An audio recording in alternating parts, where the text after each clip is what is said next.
outlines. I'm just going to wing it. Ask questions. You know, sometimes people, they ask questions and I'll say, oh, wait, I'll get to that.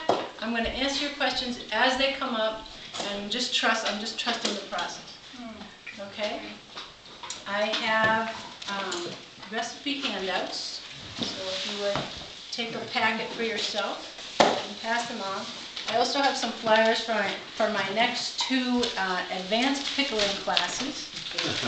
I wish somebody said, what do you mean advanced pickling? Pickling is pickling. Yeah. The advanced pickling, what? And let's see. And I also have a sign-up sheet if you want to get on my email list. You can pass that around, or you can sign up after, or whatever, about classes. So, lactofermentation. Everybody says, is it lactic acid? Is it dairy? What's the lact? Is it milk? Basically, the lactic acid bacteria is a bacteria that is naturally living in the soil, and it lives on all vegetables and fruits that are close to the ground. And then it has a lot of purposes. I think it helps to preserve the vegetable, like, you know, give it kind of a long life. When we take the vegetables with the lactic acid and we put them in a salt water medium, they have the opportunity to reproduce. And that's basically what we're trying to do with lactoferment with sauerkraut. We're trying to make a product that does not decay.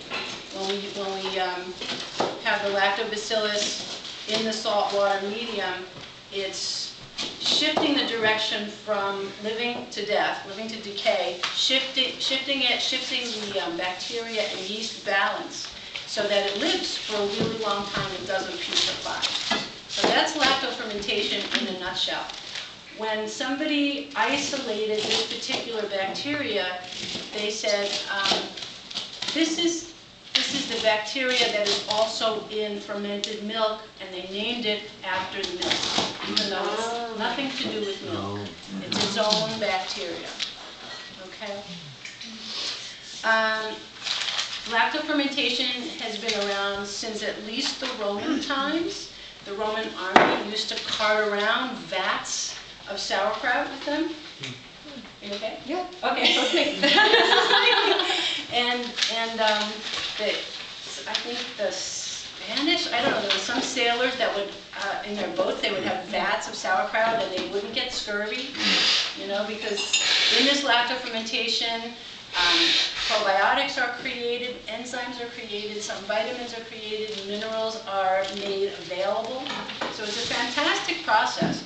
And then if you look at all the different, you know, just think like currently, so we have like pickled ginger in Japanese food, kimchi in Korean food, even with corn, if someone's making like a corn tortilla, they'll ferment the corn. Every culture has fermented some part of its diet. And the lactobacillus in the fermentation becomes a digestive aid. So, you know, if you're eating your food and then you're having a little bit of pickle or some kind of fermented whatever it is, it's helping to digest what's in your stomach. So it's not just that it tastes good, it actually is digesting. And just to digress for a minute, the whole problem with people that are lactose intolerant,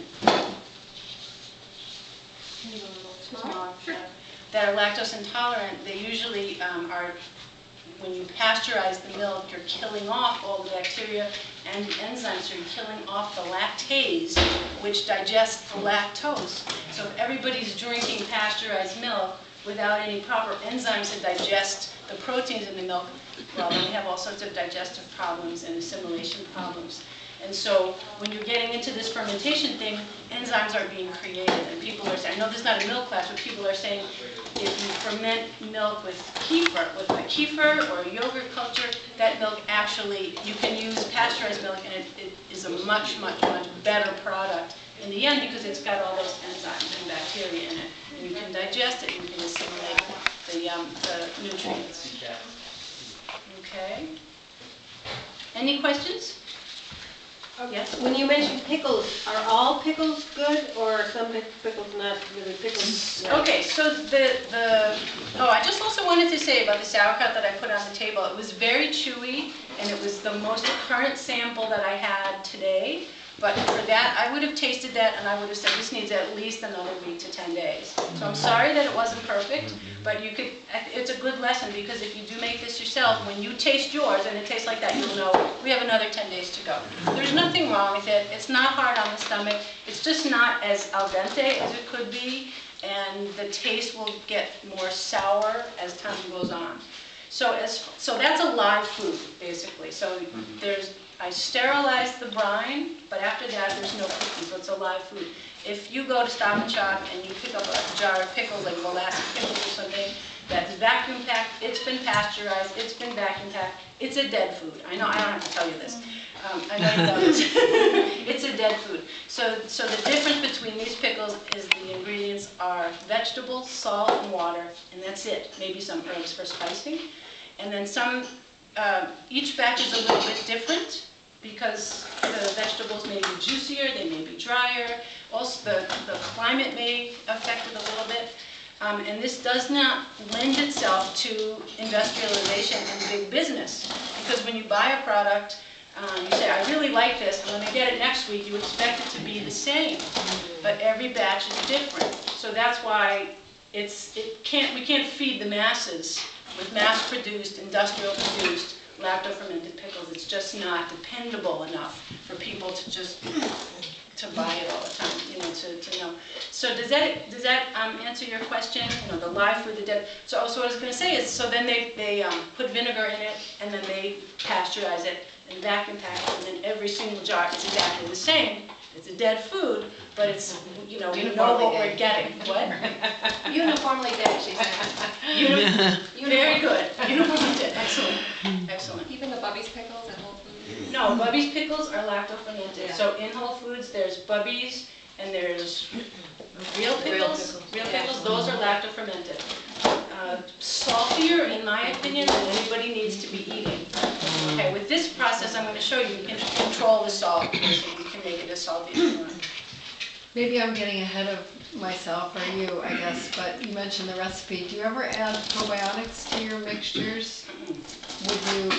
I don't need to. Because they are probiotics, aren't they? Well, they grow. Well, The probiotics happen. So in the technique that I do, I have no need to add. I've added whey, because Sally Fallon's Nourishing Traditions, she wants to add whey to like everything, and she says you can do a saltless or very low salt.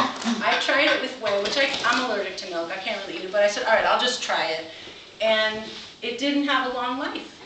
It turned brown in about 6 weeks instead of lasting beautiful for 4 or 5 or 6 months. So I'm not convinced that, using whey, I'm not convinced that using whey works.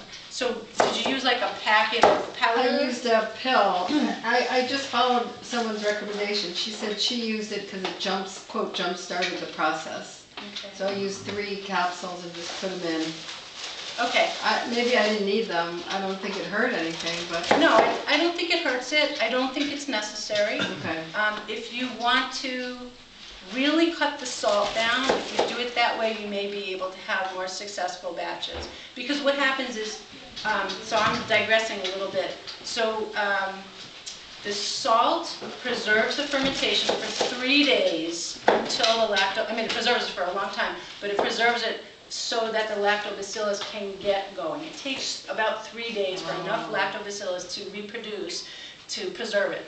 Oh. So that's what the salt is about. Oh. Yeah, I can tell you from experience that this method definitely works. You wouldn't think that there would be the natural occurring bacteria on the cabbage, but there is. There is. And yeah. it works, and it produces superb results. Yeah. And what she's teaching is really valuable, because you just go and price real pickles, and a pint is $6. So Right. it's well worth learning, financially well worth learning the technique that she's teaching. No. Yeah. Okay. Good. So, shall I just, yes?